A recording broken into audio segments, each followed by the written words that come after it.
Anytime I knew Big was being threatened, Big was joking. Yeah, for real? Wow.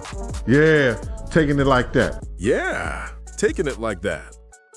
From viral photos that shut down the internet to hack news reports, Biggie has been caught on camera more times after his death than most artists are while alive.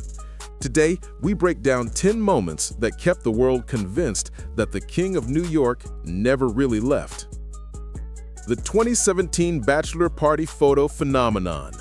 Our first stop on this journey takes us to what became perhaps the single most viral Biggie is alive moment in internet history. The infamous bachelor party photograph that absolutely dominated social media in early 2017, nearly 20 years after Biggie's death. In February of 2017, a photograph began circulating wildly across the internet, showing a heavy-set black man at what appeared to be a festive celebration, surrounded by partygoers seemingly enjoying life to the fullest. The resemblance to Biggie was, by many accounts, absolutely uncanny. The man's build, his facial features, even the way he carried himself, all of it triggered something in the collective consciousness of hip-hop fans worldwide. The photograph was initially posted by Nas Kojo on Instagram, and the accompanying caption only fueled the fire. The words, "Biggie is alive," sent the internet into an absolute frenzy. Fans began dissecting every single pixel of that image, searching for proof that the King of New York had somehow managed to escape his own murder and was now living freely somewhere in the world. The location was initially misreported as Crete, Greece, adding an exotic international flavor to the already tantalizing narrative. Some theorists immediately connected this to similar Tupac survival rumors, suggesting perhaps both rappers had escaped together to live in peaceful anonymity far from American soil. But here's the truth that eventually emerged, and it serves as a perfect example of how quickly misinformation can spread in our modern digital age. The man in the photograph was actually identified as Jordan Anderson, a UK student who bore a striking resemblance to the late rapper. The location wasn't Crete at all. It was actually Brighton, England. Anderson himself came forward to confirm his identity and dismiss any comparisons to the hip-hop legend. Yet, even after this debunking, the photograph continued to circulate. That's the thing about conspiracy theories. They possess a remarkable resilience against factual correction. People wanted to believe, needed to believe, that Biggie might still be out there somewhere, and this photograph gave them permission to do exactly that. The incident demonstrated something profound about how deeply Biggie Smalls had embedded himself into the cultural psyche.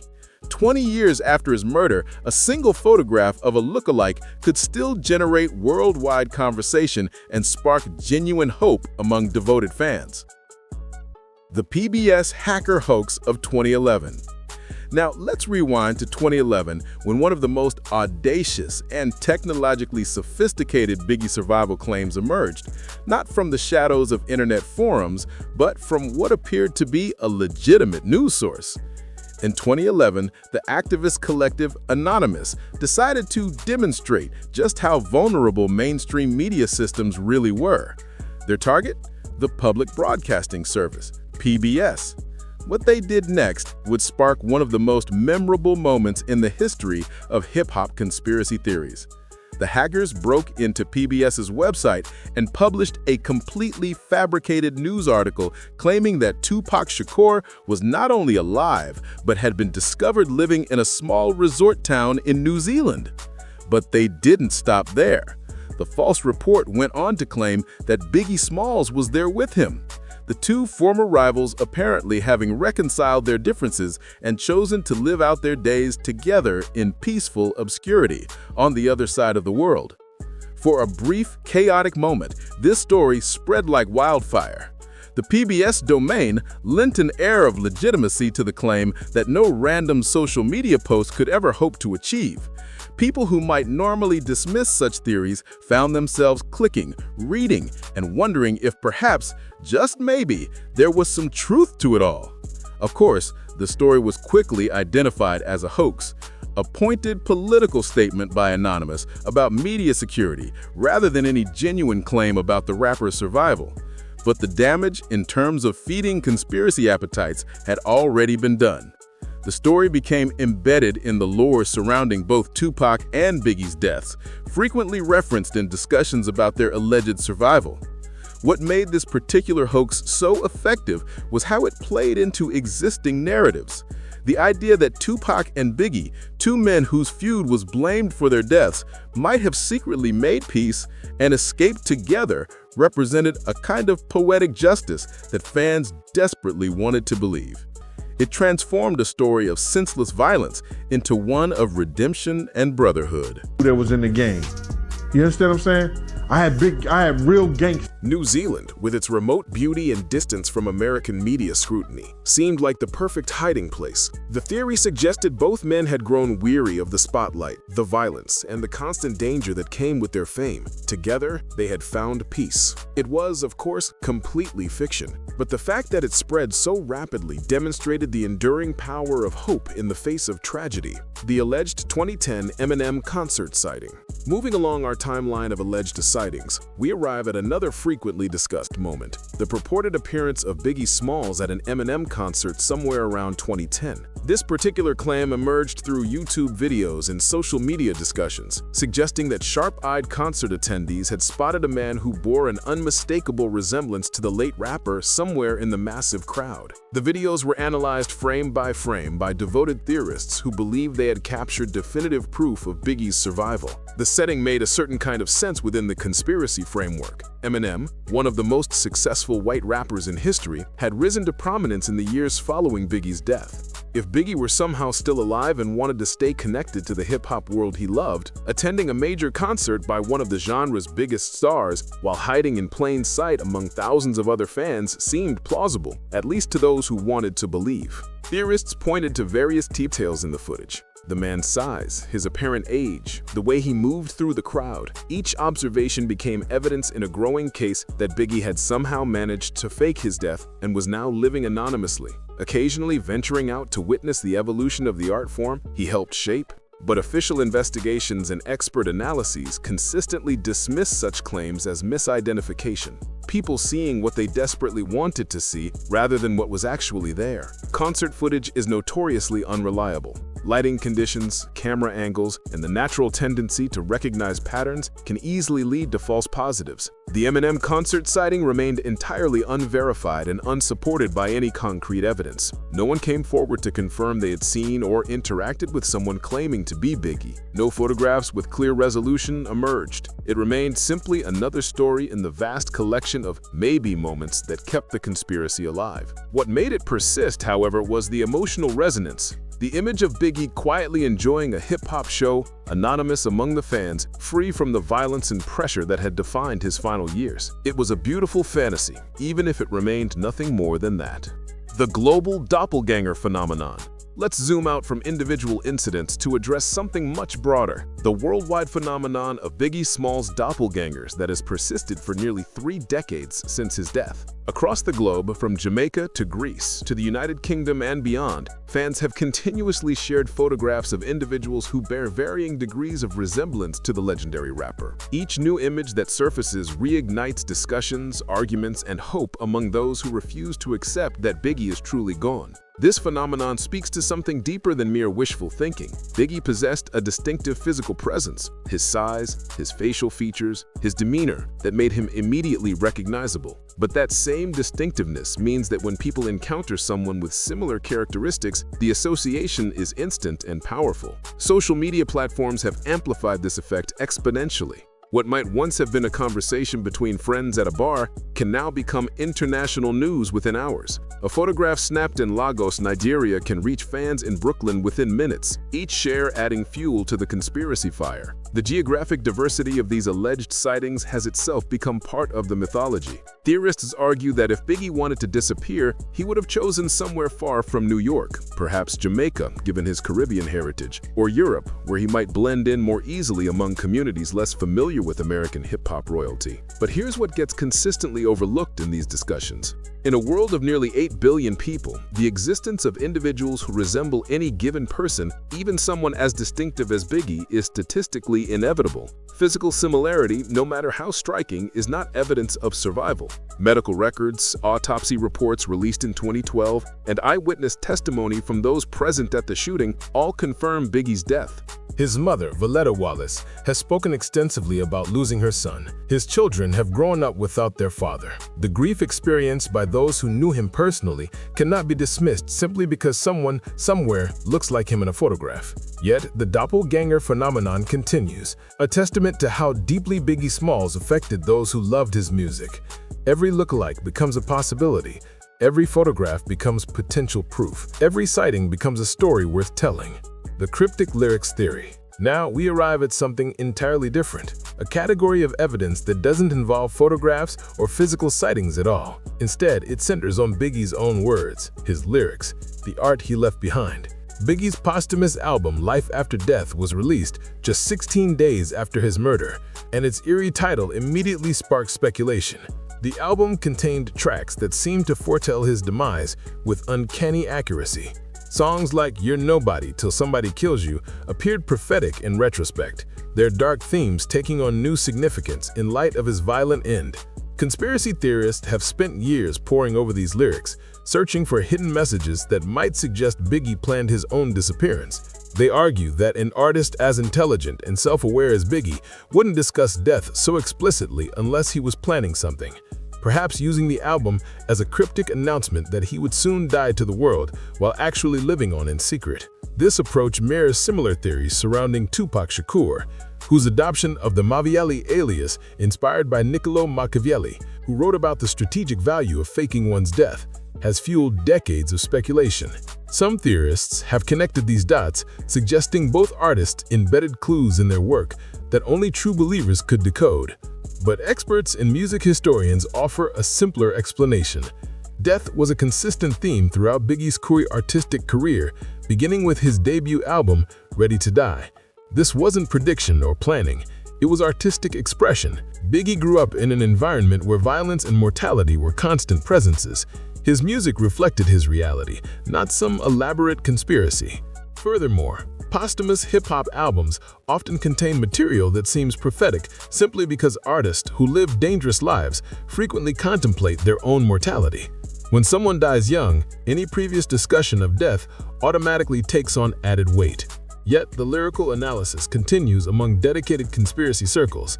Every line is dissected, every word choice examined for hidden meaning. For believers, Life After Death isn't just an album, it's a roadmap, a confession, a message in a bottle from an artist who wanted the world to know he wasn't really gone. Whether this represents genuine pattern recognition or simply the human mind's tendency to find meaning where none exists, remains a matter of perspective. Gene Deal's revelations about ignored warnings. Now, we shift gears considerably, moving from speculation into testimony that has been captured on camera from someone who was actually there. Biggie's own bodyguard, Gene Deal.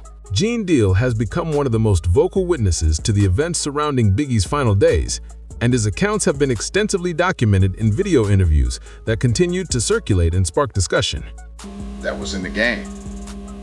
You understand what I'm saying? I had real gangsters. Deal has spoken at length about how Biggie received multiple death threats during his time in Los Angeles in 1997.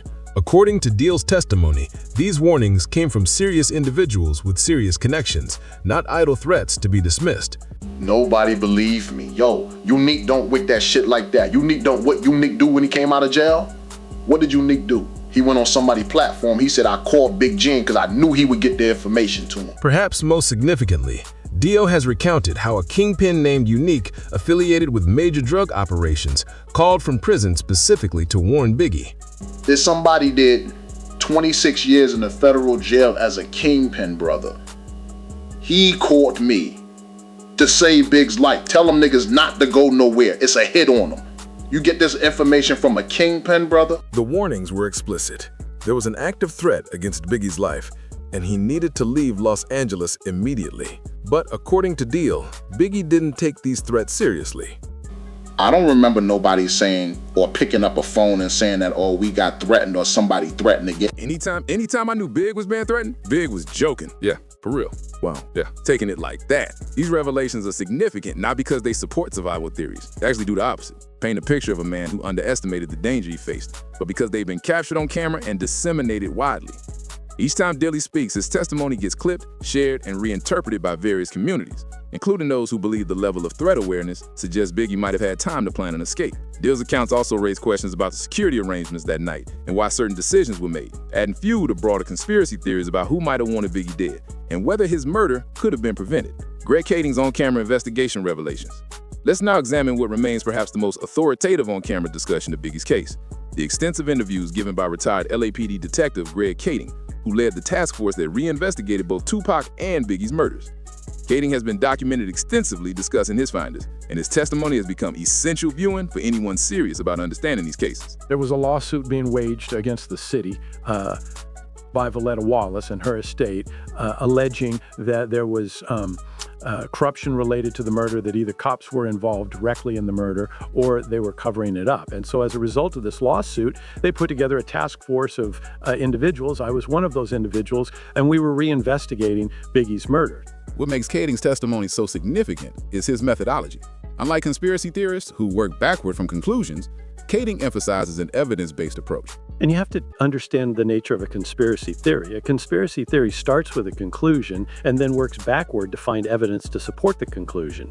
In an investigation, in an objective investigation, you start with no conclusions and you just follow the facts and the evidence as you discover them. And so that's the big difference. Kading's investigation concluded that Biggie was killed by Wardell Pucci F.A., a mob Piru Bloods member allegedly hired by Suge Knight for $13,000 as revenge for Tupac's death.